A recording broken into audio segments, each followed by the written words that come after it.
E aí, galera que vive aos pés de Jesus, beleza? Eu aqui de novo, Jazinho Dorta, para mais um vídeo devocional do nosso canal Aos Teus Pés. E o nosso tema de hoje é terremoto. Eu quero ler com vocês uma passagem que está em Atos, capítulo 16, versos 22 a 28. Diz assim: Então uma multidão unânime os atacou, e os magistrados, rasgando-lhes as roupas, ordenaram que fossem açoitados com varas. Depois de tê-los espancado muito, os jogaram na prisão, recomendando ao carcereiro que os vigiasse com toda atenção. Havendo recebido tais ordens expressas, ele os lançou no cárcere interior e lhes prendeu os pés no tronco. Por volta da meia-noite, Paulo e Silas estavam orando e entoando hinos de louvor a Deus, enquanto os demais presos os ouviam. De repente, aconteceu um terremoto tão violento que os alicerces da prisão foram abalados. No mesmo momento, todas as portas se abriram e as correntes que prendiam a todos se soltaram. O carcereiro despertou do sono e, vendo abertas as portas do cárcere, desembainhou sua espada a fim de se matar, pois concluíra que os presos todos houvessem escapado.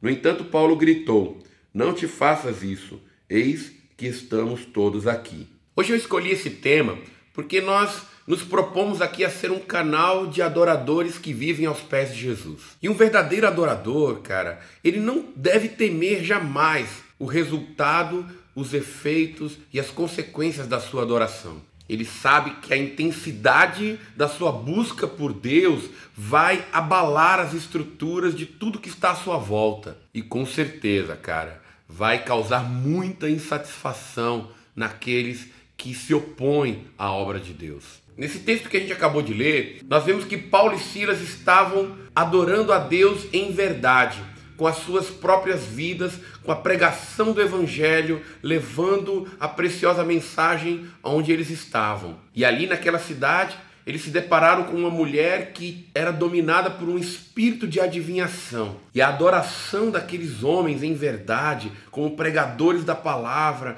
como aqueles que levariam a presença de Deus para aquele lugar, não podia se conformar com uma mulher escravizada por espíritos malignos e sendo usada para dar lucro para homens que se aproveitavam das suas adivinhações. E é por isso que a primeira parte dessa nossa palavra de hoje é: os verdadeiros adoradores se incomodam e incomodam. Paulo e Silas, cara, sabiam que somente o Senhor podia ser adorado, somente Ele é digno de toda adoração, de todo louvor. E aí, eles chegaram naquela cidade e viram uma mulher com espírito de adivinhação, dizendo que eles eram servos do Deus vivo e que levavam palavras de vida eterna, o que era verdade. O problema é a origem daquela revelação, que era uma origem maligna. E quando eles viram isso, eles ficaram extremamente incomodados, porque a ação que estava havendo naquele lugar não era uma ação de Deus,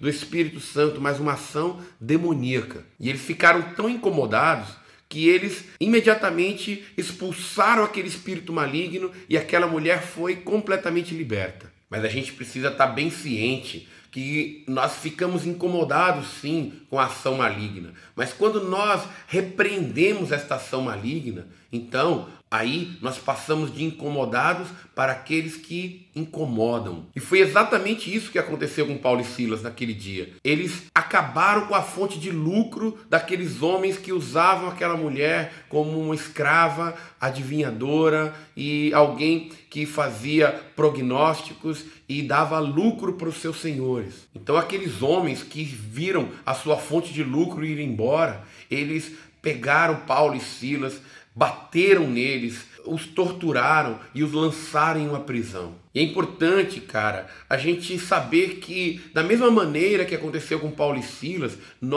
se nós nos propomos realmente a ser verdadeiros adoradores do Cordeiro, de Jesus Cristo, então nós vamos passar pelas mesmas situações. Nós vamos nos incomodar com as obras das trevas, com as obras malignas que acontecem nos nossos dias, na nossa sociedade. E precisamos lutar contra essas obras com todas as nossas forças, levando a preciosa mensagem do Evangelho. Mas quando a gente agir assim, nós vamos incomodar muita gente. Aqueles que estão comprometidos com as trevas, as pessoas que não querem uma mudança real, eles vão se incomodar com a nossa postura, eles vão se levantar contra nós. O inimigo vai usar muitas vezes e de muitas maneiras para trazer peso sobre a nossa vida. E é nessa hora que nós vamos demonstrar ou não se a preciosa mensagem do Evangelho, se o adorar a Deus, a Cristo, em espírito e em verdade, é realmente mais importante para nós do que o nosso próprio bem-estar. E vamos demonstrar também que nós estamos dispostos a ser um verdadeiro sacrifício vivo, santo e agradável a Deus. Logo em seguida a gente vê a atitude que Paulo e Silas tiveram naquele momento. E esse é o segundo ponto dessa mensagem. Os verdadeiros adoradores adoram em qualquer circunstância. Por eles desejarem que só o Senhor fosse exaltado naquele momento, Paulo e Silas foram presos, espancados, feridos e lançados em uma masmorra. Mas chegando naquela prisão, cara, aqueles dois homens, eles poderiam ter murmurado, poderiam ter reclamado, poderiam ter feito uma oração do tipo: poxa, Senhor, nós estávamos fazendo a tua vontade, nós estávamos levando a tua mensagem, a gente estava libertando uma mulher que era cativa de Satanás, e agora a gente vai parar nesta condição. A gente foi ferido, torturado, simplesmente por falar de ti. Eles poderiam até ter questionado a maneira como Deus age e até mesmo o amor de Deus por eles. Mas é aí que a gente aprende uma lição muito importante com Paulo e Silas. Verdadeiros adoradores nunca questionam o seu Senhor. Eles só sabem fazer uma coisa em suas vidas: adorar. E é por isso que naquele momento, feridos, machucados, totalmente humilhados, aqueles dois homens, à meia-noite, olham um para o outro e sabem exatamente o que eles devem fazer. Naquela condição precária, eles levantam as suas mãos, aumentam o volume das suas vozes e começam a entoar cânticos de adoração, hinos de louvor ao seu Senhor. Aquelas mãos feridas se levantam, aquelas vozes roucas se fortalecem e aumentam o seu som. Todos naquela prisão começam a se admirar. Como estes homens têm disposição, têm força para adorar um Deus que permitiu que eles viessem parar aqui. E essa deveria ser a nossa atitude todos os dias. Se as nossas tribulações que nós vivemos foram causadas pelos nossos próprios pecados, nós devemos adorar a Deus por meio do nosso profundo arrependimento, nos prostrando diante dele, dizendo: Pai, me perdoa, lava-me com teu sangue e eu te adorarei por meio deste meu arrependimento. E se as tribulações são causadas por causa do Evangelho, por causa da mensagem que a gente carrega, então, assim como Paulo, Silas, João, Pedro e todos os demais apóstolos, nós devemos pular de alegria, nos regozijar por ser considerados dignos de sofrer afronta por causa do nome mais precioso que existe, o nome de Jesus. Seja qual for a circunstância que a gente esteja vivendo, cara, a gente deve estar disposto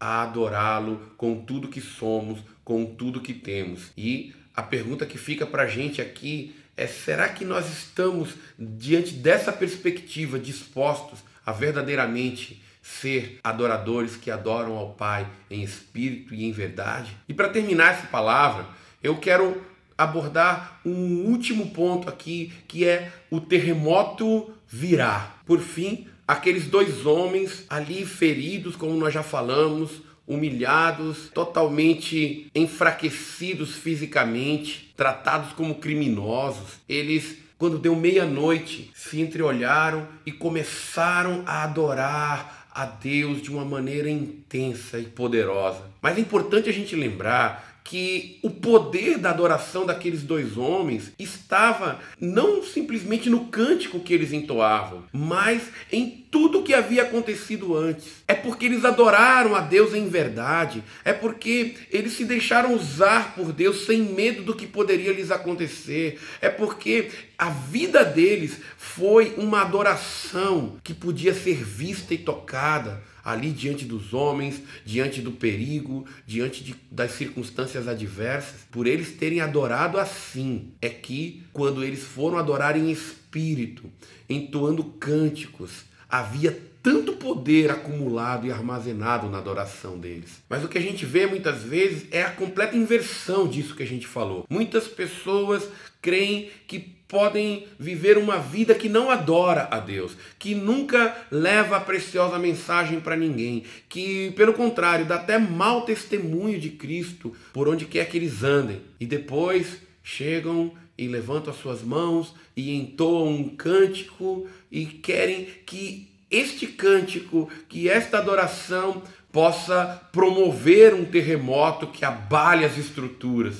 Isso não vai acontecer. Não é assim que funciona. Para que a nossa adoração verdadeiramente abale as estruturas, produza um terremoto, como ali na adoração de Paulo e Silas, à meia-noite, eles cantando, eles entoando adoração ao Senhor, um terremoto poderoso abalou as estruturas daquele cárcere e todas as prisões foram abertas ali, tanto poder que havia naquela adoração. Para que a nossa adoração seja assim, nós precisamos fazer como eles fizeram, combater o mal, falar com toda ousadia a palavra de Deus, levar outras pessoas a serem libertas, curadas e transformadas. Aquele terremoto aconteceu para demonstrar a realidade do poder da adoração que aqueles homens não somente cantavam, mas viviam. No versículo 25 do texto que a gente acabou de ler, a palavra de Deus diz que todos os presos que estavam ali naquele cárcere ouviam, admirados,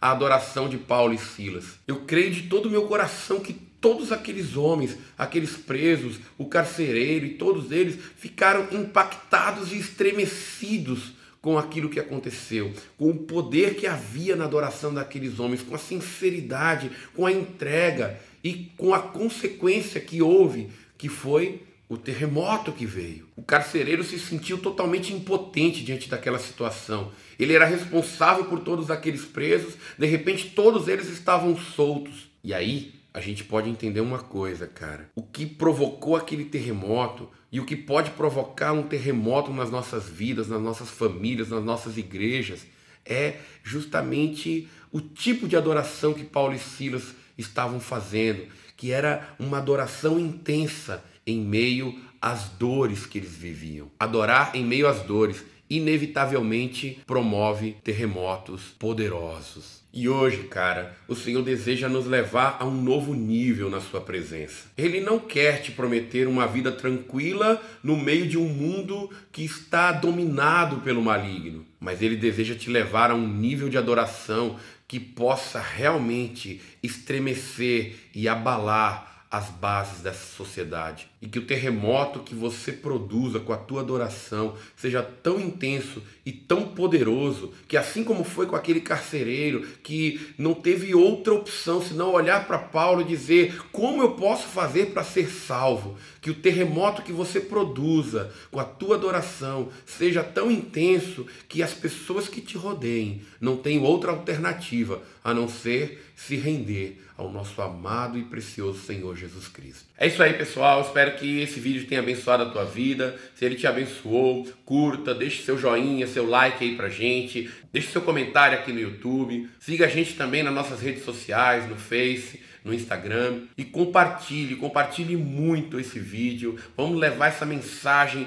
que pode realmente estremecer e abalar as bases da nossa sociedade para muito longe. E não se esqueça de se inscrever no nosso canal. Deus abençoe, fica na paz e nunca se esqueça, você existe para viver aos pés de Jesus.